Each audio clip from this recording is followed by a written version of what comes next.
웨딩 성수기이기도 한데 예비 신부가 해야 되는 시술 언제부터 하면 좋은지 찾아보니까 그런 게 있더라고. 메이크업 잘 먹는 꿀 피부 루틴. 결국에 메이크업을 잘 먹으려면 피부 결이 좋아야 되거든요. 장벽이 건강해서 매끈하게 유지가 잘 되면은 당연히 메이크업 잘 받을 거고, 속건조도 있을 수 있으니까 수분 보충도 충분히 되어주셔야 평소에 중요하게 얘기하는 홈케어적인 부분들, 세안, 보습, 선크림 기본적인 부분들을 잘 해줘서 장벽이 무너지지 않도록 유지해 주시는 게 제일 중요합니다. 웨딩을 하기 얼마 전부터 준비를 하는 걸까요? 너무 단기간에 바짝 좋아지게 하기 위해서 자극적으로 하고 이러는 것보다는 충분한 기간을 두고 해주시면 훨씬 좋은데, 그나마 요즘은 홀을 1년 전에 예약을 많이들 하시더라고요. 준비할 수 있는 시간적인 여유가 충분해진 것 같아요. 등이나 쇄골, 팔 이런 데도 케어를 받는지. 체형을 만드는 게 중요하니까 제일 많이 하는 게 보톡스. 목 뒤에서부터 어깨까지 이렇게 라인이 이어지는데 웨딩 드레스 자체가 유출되는 경우가 많잖아요. 라인을 잡아주는 스모근 보톡스나 종아리 같은 경우에도 라인을 잡아주기 위해서 보톡스를 많이 하고요. 6개월 전에는 뭐부터 해서 3개월 전에 뭐 이런 식으로 시스템 같은 것들이 있을까요? 언제 오는 게 좋냐? 최대한 빨리 시술을 시작하면 너무 좋죠. 6개월 전부터를 기준으로 봤을 때 뭔가를 시작을 한다고 하면 너무 좋은 게 왜 그러냐면 내 피부에 대해서 인지를 할 수가 있거든요. 마음의 여유가 좀 있을 수 있는 시기라서 차근차근 준비해 갈 수 있는 과정이 될 것 같고, 홈케어도 티칭을 하거든요. 그때 시작하면 좋은 거는 피부 톤이죠. 색소적인 부분들을 관리를 해주면 너무 좋은데 너무 타이트하게 하면 부작용도 있을 수 있기 때문에 여유를 두고 해주시면 너무 좋고, 색소는 어떻게 보면 메이크업으로 커버가 되기 때문에 타이트할 때는 사실 안 하는 경우가 많아요. 6개월 정도 시간 있다면 케어를 해볼 수가 있다. 또 중요하게 보는 건 결인데, 모공이나 여드름성 피부이셔서 흉터가 좀 있으신 분들, 그런 분들은 6개월 전부터 조금 케어를 해주시면 확연히 좀 좋아질 수 있어요. 요즘은 콜라겐 주사들이 많아서 실제 사람 콜라겐이 나와서 그런 모공에는 굉장히 도움이 많이 되거든요. 3개월 전에는 뭘 해주는 게 맞냐면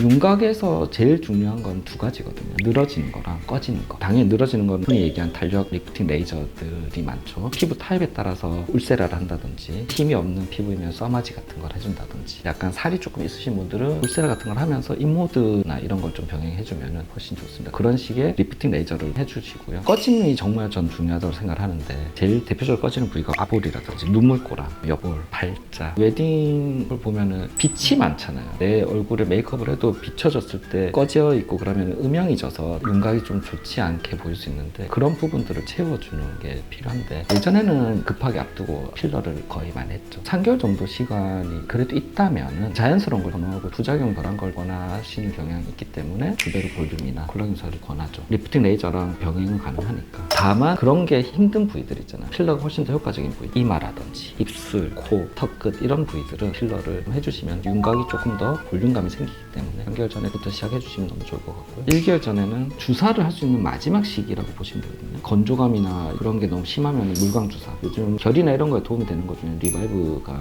유지도 잘 되고 그래서 좀 괜찮고, 이때 즉각적인 효과를 줄 수 있는 게, 결에 도움이 되는 게 스킨 보톡스, 주름 보톡스. 이마 같은 거에 광이 나려면 어떤 거를 해야 되느냐라는 생각을 많이 하잖아요. 주름 보톡스만 잘 맞아도 매끈해지니까. 보톡스는 최소한 한 달 이상 두고 하시는 거 추천드려요. 처음 맞으면 불편감이나 이런 게 생길 수 있으니까 그렇다라고 보시면 되고, 1, 2주 남았을 때부터는 주사 시술이나 레이저 같은 경우는 추천드리진 않고, 멍이라든지 심리적으로 되게 쫓길 수 있어서 피하는 게 좋고, 그때는 관리적으로 LDM을 좀 자주 받아주면 너무 좋고, 저는 괜찮다고 보는 게 저자극 필링도 괜찮은 것 같은데, 약간 핑크필 같은 필링은 광도 나면서 라인도 잡아주는 효과가 있어서 직전에 해주면 좋은데, 말씀드린 시술들을 미리 한 번씩 해보는 거 추천드리는데, 안 해봤던 거를 하다 보면 사람마다의 불편감이나 이런 게 다 다르거든요. 그렇게 했을 때 걱정 없이 결혼식을 맞이할 수 있지 않을까 싶습니다. 남자들도 받을 수 있는 시술이 비슷할까요? 남자한테 1번은 무조건 턱라인, 약간 이제 샤프한 모습 보였을 때 훨씬 더 세련돼 보이는 부분들이라서, 턱라인 정리할 때 1번은 턱 근육이 남자들 특히나 발달되어 있기 때문에 닥터 보톡스고, 두 번째는 보톡스 할 때 꼭 고려해봐야 되는 게, 남자들이 침샘이 큰 분들이 많아요. 기미쌤이라고 해서 주변을 해서 약간 튀어나와 있으신 분들이 있는데, 살로 알고 계신 분들이 있거든요. 살이 아니라 여기 침샘이 큰 거라서 기미쌤을 해주시면 좋고, 턱밑쌤도 있는데, 턱밑쌤은 크신 분들은 요 부위나 약간 살이 튀어나온 것처럼, 그런 분들은 약간 턱밑까지도 보톡스를 해주시면 훨씬 더 갸름해 보일 수 있고, 살이 조금 있으신 분들은 인모드 같은 거 많이 하죠. 늘어졌을 때는 울세라 같은 그런 리프팅 레이저도 해주시면 훨씬 더 라인 라인 정리가 되고, 또 한 가지 해주시면 좋은 거는 제모. 수염만 없어져도 훨씬 더 깔끔해 보이는 게 있기 때문에 그렇고, 간혹 남자도 필러를 할 수 있어요. 턱 끝이 약간 묻어이면서 각져 보일 때는 가볍게 해주시면 훨씬 더 부드러운 인상이 될 수 있어서, 그런 식으로 남자분들은 웨딩 전에 많이들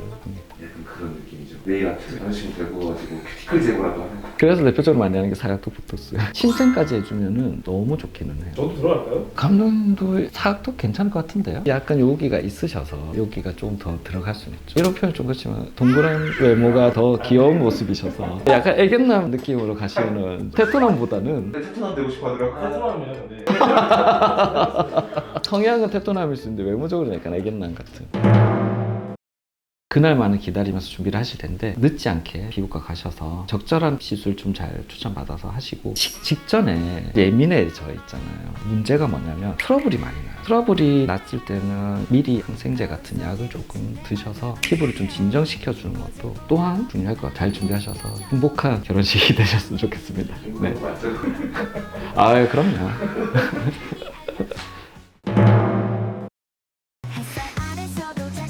조금 넓게 발라드릴게요. 진짜 무서워요.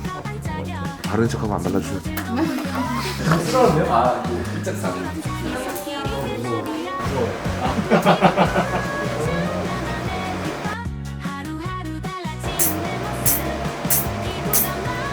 무서워요. 생각보다 괜찮나요? 생각보다는 맞다. 찍고 있었어요. 카메라 계속 몰라.